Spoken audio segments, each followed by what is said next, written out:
Thank you. Let me start from showing you the illustration of how the same information can be seen in two completely different ways. This picture was used by Thomas Kuhn, an outstanding philosopher of science, whose ideas, to a very substantial extent, express our current modeling practice. More specifically, he argued that the path of science can be seen as a chain of successive paradigms or models replacing one another, but not existing simultaneously. Such concept is supported by numerous examples from physics. The transition from Ptolemaic cosmology to Copernican cosmology, the transition from geometric optics to physical optics, to name a few. Also nowadays in social and environmental sciences, the intentions of modelers are very much predetermined by the same idea. So they are never satisfied with the current version of the model, and they keep working to replace it by a better one. However, even in physics, we see that such a one-dimensional motion from one concept or model to another indeed occurred at earlier stages of the history of science. However, in 20th century, we rather see that the multimodal approach is very often necessary. The most famous examples are the theory of light or laws of motions and so forth. However, in social and environmental sciences, the appreciation of multimodal approach is still to be obtained. Let me show you the very simple example that we developed here at the IIASA of how important the multimodal approach is. This picture shows two Pareto areas for the two goal functions that a forest manager usually aims to maximize. These are economic benefit and from running the forest and the ecological value, which in this case is the biodiversity measure. In two different models, different but similar. These are two size-structured forest growth models, and the difference between them is one does account for the feedback between the density of trees and growth, and another does not. You can see that if we only use one single model, for example, if you use the blue one, which by the way is the model without feedback, we can very much underestimate the ecological cost from running the forest. Let me come back to more general perspective. If we look at more closely at the ecological, economic, social, environmental modeling, we can define three modeling paradigms. The most prevalent approach is still when a single model is used to describe a given phenomenon. While this approach works quite satisfactorily for mechanical systems, for complex systems such as nature or society, it's just not enough. Then the next step, which is usually done, is to bring together several models for the same phenomenon. Then the common practice is to consider all possible range in between those models as potentially possible.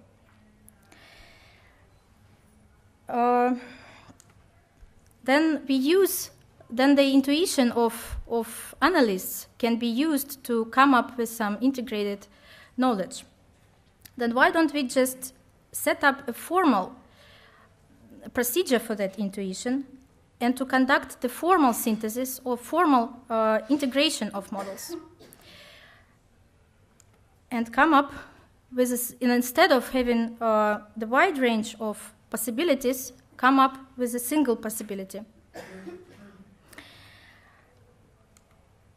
Let me define more precisely what we mean by integration of models. Given the same input, two models produce corresponding different outcomes. Then, using some manipulations with those outputs, a single synthetic signal is produced. Let me point out that those outputs can be either deterministic or stochastic. They can be scalar or vector. They can be finite numbers or infinite objects functions. In the next part of my talk, I will provide you 2 examples of different approaches of the integration of models that we developed here at IIASA that are contributing to the general theoretical framework of the integration. The first example is using the past history of the process as the basis of integration. So we built the best approximation of the past history by 2 or more models outcomes, and then extrapolate that approximation into the future. Let me illustrate this simple approach by an example. For this example, we, instead of using real data, we will use a model in order to be able to look in the future. We use the DICE model, which is an economic growth model with a negative feedback of the climate change caused by the economic growth on the economy. So we use the GDP as the output of the model, and then we construct 2 linear models of the GDP growth in order to approximate the initial DICE model, which is of higher dimension and nonlinear. When we conduct this simple exercise, we find that on average the error of the integration is about 1%, but even the maximum error does not exceed 6%. Let me show you another example. This is the example of the methodology, another methodology. So this methodology can be applied when a model's outcome is random. In this case, we can compare the joint distribution of 2 models, and if combining the results from 2 models decrease the uncertainty, then it makes sense to use the joint distribution as a synthetic signal. Otherwise, the models can't be integrated. For this, I also have an example.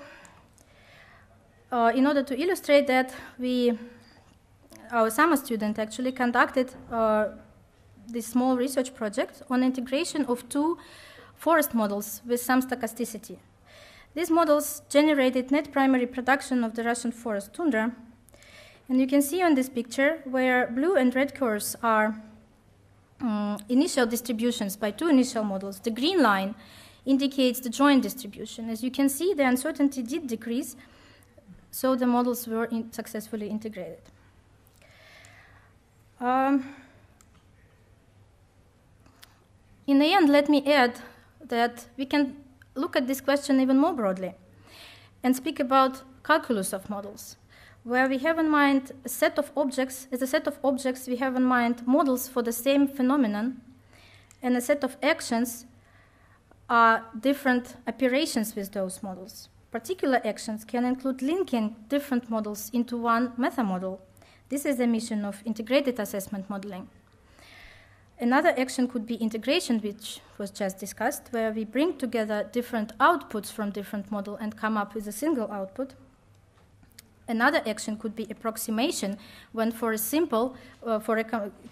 complex model we find a simpler one, maybe some others.